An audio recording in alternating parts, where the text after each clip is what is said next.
여러분 안녕하십니까? 오늘 우리는 한 가수의 화려한 조명 뒤에 숨겨진 차갑고도 충격적인 진실에 대해 이야기해 보려 합니다.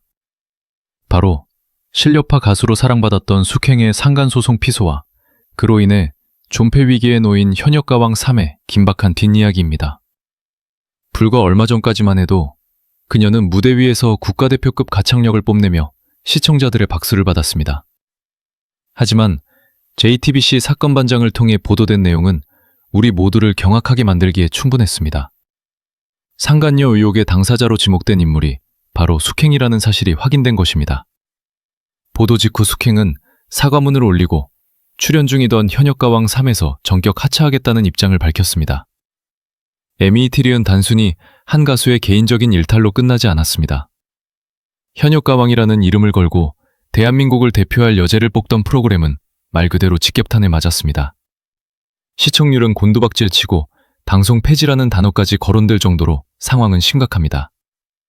20년이라는 긴 시간 동안 무명의 서름을 견디며 쌓아올린 공든탑이 단 하루 만에 무너져 내리는 순간을 우리는 목격하고 있습니다.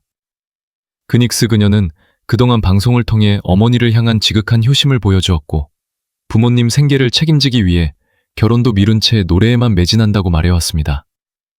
그런 그녀가 왜 법적 분쟁의 중심에 서게 되었는지, 그리고 왜 제작진은 그토록 빠르게 그녀를 선절할 수밖에 없었는지 그 참혹한 내막을 지금부터 하나씩 파헤쳐 보겠습니다. 이것은 단순히 연예계의 가십이 아닙니다.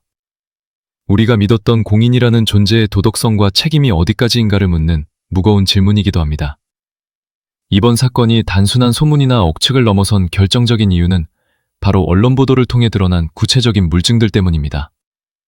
JTBC 사건 반장은 가십을 다루는 일반적인 연예 뉴스와는 궤를 달리하며 실제 민영사상 법적 소송이 걸린 사안을 신층적으로 다루는 프로그램입니다.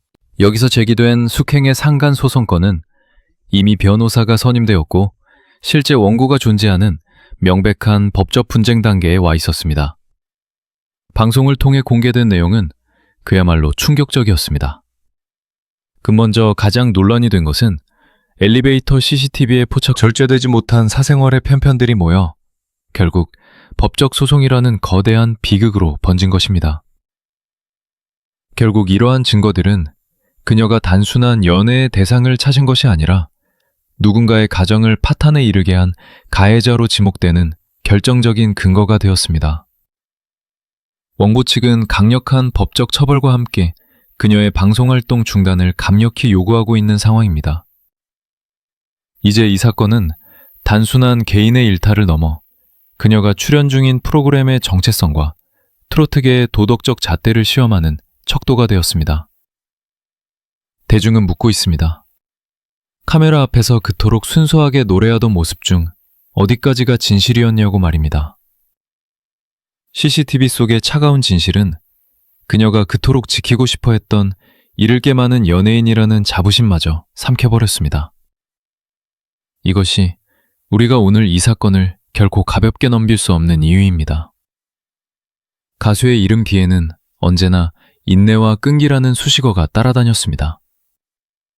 그녀는 데뷔 초부터 화려한 조명을 받았던 스타가 아니라 오랜 무명 생활을 견디며 여러 소속사를 전전해야 했던 전형적인 장기 무명형 가수였기 때문입니다.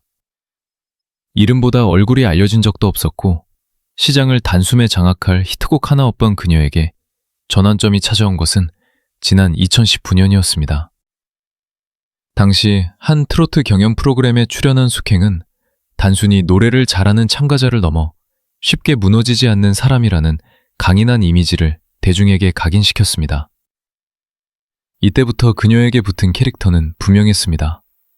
운이 좋아 스타가 된 것이 아니라 오직 인내와 실력으로 지금의 자리에 올라온 사람이라는 서사였습니다. 그녀는 단숨에 톱스타가 되지는 못했지만 여러 프로그램을 오가며 현역 가수의 자리를 꾸준히 지켜왔습니다. 이 과정에서 대중의 마음을 움직인 결정적인 무기는 바로 가족에 대한 이야기였습니다. 특히 어머니를 향한 효심은 그녀의 정체성과도 같았습니다. 출연료를 모아 어머니를 모시고 백화점 명품 매장에 가서 효도를 했다는 등의 일화는 단순한 미담은 넘어 숙행이라는 인물을 상징하는 대표적인 이미지가 되었습니다. 그녀는 방송에서 여러 차례 자신은 성공을 쫓는 사람이 아니라 오직 부모를 책임지기 위해 버티는 사람이라는 메시지를 던져왔습니다. 결혼보다 커리어가 우선이었고 아이를 낳기보다 히트곡을 낳고 싶었다는 그녀의 당당한 선언들은 많은 중장년층 여성 팬들에게 공감과 지지를 얻었습니다. 그녀 스스로 가수라는 직업 하나로 먹고 살아야 하는 생계형 연예인으로 규정하며 사생활보다는 일에 매진하는 모습을 보여왔기에 대중은 그녀를 더욱 신뢰했습니다. 연예 예능에 출연하면서도 결코 법적이나 도덕적인 선을 넘지 않는 철저한 관리 능력을 보여주기도 했습니다.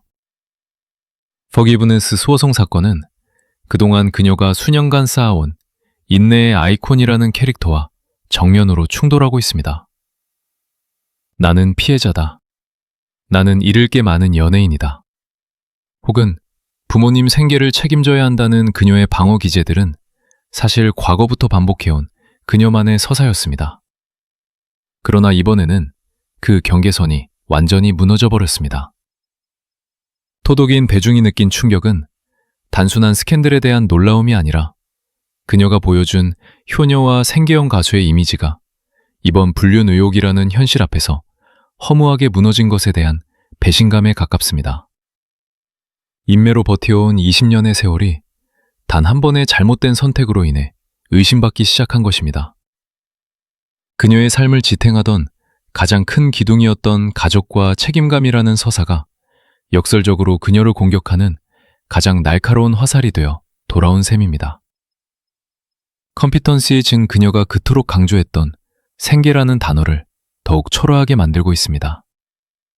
부모님을 위해 노래한다던 그 목소리가 누군가의 눈물을 자아내는 도구가 되었다는 사실은 트로트 팬들에게 씻을 수 없는 상처를 남겼습니다.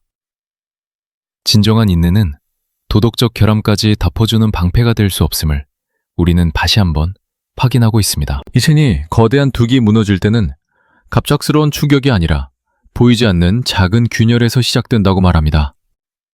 숙행의 이번 사태 역시 돌이켜보면 대중이 무심코 지나쳤던 여러 장면 속에 이미 경고 신호가 숨어 있었습니다.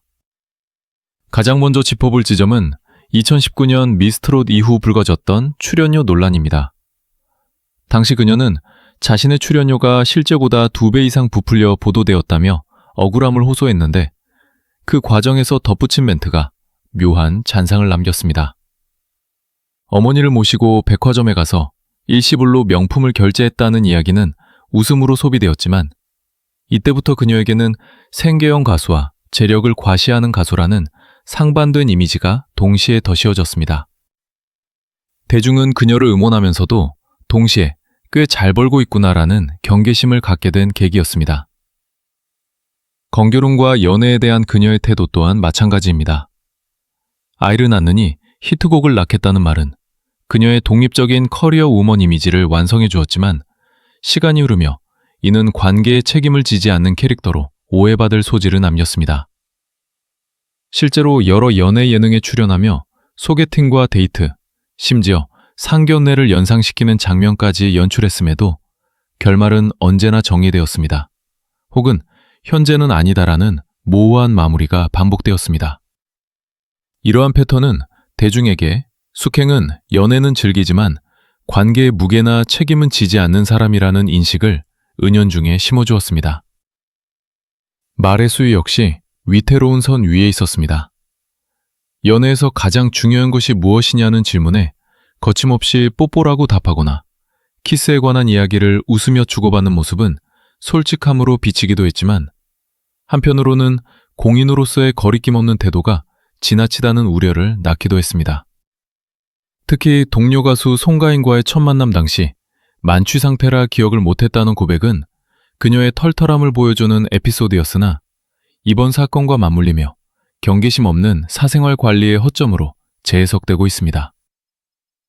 거빅 미스트롯 당시 겪었던 의상 선정성 논란에 대한 해명 역시 미묘했습니다. 본인은 절제하려 했으나 어떤 사람은 뭘 입어도 야해 보인다는 식의 발언은 본인의 의도를 설명하려는 맥락이었음에도 결과적으로는 노래 실력보다 캐릭터와 이미지가 앞서는 가수라는 인상을 남겼습니다. 이 모든 장면은 개별적으로 보면 법적 문제가 없는 단순한 해프닝일 뿐이었습니다. 하지만 솔직함을 무기로 선의 가장자리에서 아슬아슬하게 이어온 이 이미지들은 이번 상간소송이라는 치명적인 사건과 만나는 순간 폭발적인 불신으로 변했습니다. 사람들은 이제 그녀의 말을 그대로 믿기보다 그동안 쌓여온 의구심의 퍼즐을 맞추며 그녀에게 등을 돌리고 있습니다. 털털함은 무책임함으로, 솔직함은 뻔뻔함으로 치환되어 그녀를 압박하고 있습니다. 작은 균열을 방치한 대가는 결국 그녀가 그토록 소중히 여겼던 연예인으로서의 삶 자체를 위태롭게 만들고 말았습니다. 측이 내놓은 해명은 대중의 공감을 얻기는커녕 오히려 더 큰 의구심을 낳고 있습니다. 그녀의 핵심 논리는 상대방의 혼인관계가 이미 파탄난 상태인 줄 알았으며 본인 역시 결혼을 약속하고 부모님께 인사까지 드린 피해자라는 것입니다. 하지만 이 방어 논리는 법적이나 도덕적으로 매우 위험한 지점을 포함하고 있습니다. 우선 이러한 해명 자체가 상대 남성에게 배우자가 존재한다는 사실을 사전에 인지했음을 전제로 하기 때문입니다. 관계의 시작이 어떠했든 법적인 혼인관계가 유지되고 있는 사람과의 깊은 관계는 결코 피해자라는 단어 하나로 면죄부를 받을 수 없는 영역입니다. 배우는 이번 논란 속에서도 나는 잃을 게 많은 연예인이다 혹은 부모님 생계를 책임져야 한다는 말을 반복했습니다. 이는 과거부터 그녀가 대중의 동정심을 자극하며 쌓아온 서사의 연장선에 있습니다. 그러나 자신이 쌓아온 커리어와 부모님을 향한 효심을 반표 삼아 이번 사건의 본질을 흐리려 한다는 비판이 거셉니다. 진정한 피해자는 따로 있는데 왜 가해자로 지목되니가 자신의 사회적 지위와 가족의 생계를 앞세워 감정에 호소하느냐는 맹소적인 반응이 잇따르고 있습니다. 또한 그녀의 과거 발언들도 이 해명의 진정성을 의심케 합니다. 평소 연애는 즐기되 관계의 무게와 책임은 끝까지 드러내지 않는 태도를 보여왔던 그녀였기에 이번 사건에서 보여준 관계에 대한 무책임함은 대중에게 이미 익숙한 인식의 연장선으로 받아들여지고 있습니다. 단순히 속아서 만났다는 주장을 믿어주기에는 그동안 그녀가 보여준 솔직하고 당당했던 캐릭터가 너무나 강렬했습니다. 결국 나도 피해자라는 주장은 법정에서의 전략적 방어일지는 몰라도 대중의 마음을 돌리기에는 턱없이 부족했습니다. 오히려 원고 측이 제시한 엘리베이터 내의 밀착된 스킨십과 동거 정황 등 구체적인 증거들 앞에서 이러한 해명은 궁색한 변명으로 전락하고 말았습니다. 이제 대중은 그녀가 말하는 억울함보다 그녀가 침범한 남의 가정에 대한 책임과 그 경계선을 넘은 대가를 어떻게 치를 것인지에 더 주목하고 있습니다. 책임 없는 자유를 누려온 대가는 너무나 가혹합니다. 연예인이라는 방패는 법 앞에서 결코 무기가 될 수 없으며 효녀라는 타이틀은 타인의 눈물을 닦아줄 수 없습니다. 그녀가 주장하는 피해자라는 단어 속에 숨겨진 날선 진실이 무엇인지 법정은 냉정하게 가려낼 것입니다. 이번 사건은 단순히 가수 수피행 개인의 일탈로 끝나지 않고 그녀가 출연 중이던 MBN 현역가왕 3화, 트로트계 전체에 걷잡을 수 없는 파장을 일으키고 있습니다. 이 프로그램의 정체성은 단순히 노래를 잘하는 가수를 뽑는 것이 아니라 지금 이 순간 대중 앞에 당당히 세울 수 있는 국가대표 여제를 선발하는 데 있기 때문입니다. 이러한 고결한 콘셉트 안에서 상간소송이라는 단어는 프로그램의 근간을 흔드는 치명적인 독이 되었습니다.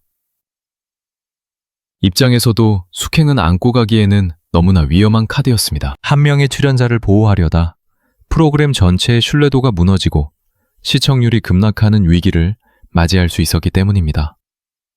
결국 숙행은 프로그램에 피해를 주지 않겠다는 명분으로 자진 하차를 선택했지만 이는 사실상 더 이상 버틸 명분이 없는 상황에서 내린 강제적 중단이나 다름없었습니다. 숙행이 빠진 빈자리는 단순한 공백이 아니라 제작진의 검증 시스템에 대한 시청자들의 날카로운 의심이 채우고 있습니다. 특히 트로트라는 장르는 오랜 시간 동안 가족의 신뢰, 정서적 공감이라는 가치 위에서 성장해 왔습니다. 중장년층 시청자들은 가수의 노래뿐만 아니라 그가 살아온 삶의 궤적과 도덕성을 함께 소비합니다. 그렇기에 사생활 이슈, 특히 가정을 파탄냈다는 의혹은 다른 어떤 장르보다 트로트계에서 훨씬 더 치명적으로 작용합니다. 이번 사건으로 인해 트로트 가수들에 대한 도덕적 잣대는 더욱 엄격해졌으며 제작진의 출연자 검증 실패에 대한 비판은 방송 폐지론까지 거론될 만큼 거세지고 있습니다. 이 현역가왕 3는 이미 심사 기준과 공정성 문제로 여론의 도마 위에 올라있던 상황이었습니다. 이런 민감한 시기에 터진 출연자의 법적 분쟁은 시청자들로 하여금 이 프로그램은 과연 어떤 기준으로 사람을 세우는가 라는 근본적인 질문을 던지게 만들었습니다. 한 명의 낙마로 끝날 줄 알았던 불길은 이제 프로그램의 종패를 위협하고 있으며 나아가 트로트판 전체의 도덕성 회복이라는 무거운 과제를 남겼습니다. 숙행의 하차는 끝이 아니라 대중이 요구하는 공적인 책임의 무게가 어디까지인지를 보여주는 사막에 불과합니다. 현역이라는 이름의 무게가 이토록 가벼워진 적이 있었습니까? 실력이 모든 것을 정당화해주던 시대는 끝났습니다. 이제 시청자들은 무대 위의 화려함보다 무대 뒤의 깨끗함을 요구하고 있습니다. 이 거대한 파도는 단순히 한 가수를 휩쓸고 가는 것에 그치지 않고 트로트 장르 전체의 체질을 바꾸는 기폭제가 될 것입니다. 이번 사건을 통해 우리는 진정한 현역의 가치가 어디에 있는지를 다시금 생각해보게 됩니다. 숙행은 하루아침에 이미지가 무너진 가수가 아니라 오랫동안 선의 가장자리에서 아슬아슬하게 유지해온 캐릭터가 현실의 책임감과 충돌하며 한계를 드러낸 사례에 가깝습니다. 20년이라는 긴 무명 세월을 견뎌온 그녀의 인내심은 많은 이들에게 감동을 주었지만 그 과정에서 쌓아온 사생활 관리의 허점과 관계의 무게를 가볍게 여긴 태도는 결국 법적 분쟁이라는 부메랑이 되어 돌아왔습니다. FK 현역가왕 3가 내세운 국가대표 여제라는 서사는 단순히 노래 실력만을 의미하지 않습니다. 대중은 가수가 무대 위에서 내뱉는 가사와 무대 밖에서 보여주는 삶이 일치하기를 기대하며 특히 트로트라는 장르가 가진 가족적이고 정서적인 신뢰를 저버린 행위에 대해서는 그 어느 때보다 엄중한 잣대를 들이대고 있습니다. 이번 사태는 한 인물의 몰락을 넘어 우리 연예계와 방송 프로그램이 공적 책임을 어디까지 져야 하는지를 보여주는 아픈 교훈이 될 것입니다. 판단은 이제 시청자 여러분의 몫입니다. 진실은 법정에서 명백히 가려지겠지만 이미 상처받은 팬들의 마음을 되돌리기에는 너무 늦었는지도 모릅니다. 유명인 이야기 편집팀은 앞으로도 이 사건의 법적 진행 과정과 트로트계의 변화를 끝까지 추적하여 여러분께 전달해드리겠습니다. 오늘 영상이 도움이 되셨다면 구독과 좋아요 부탁드립니다. 시청해주셔서 감사합니다.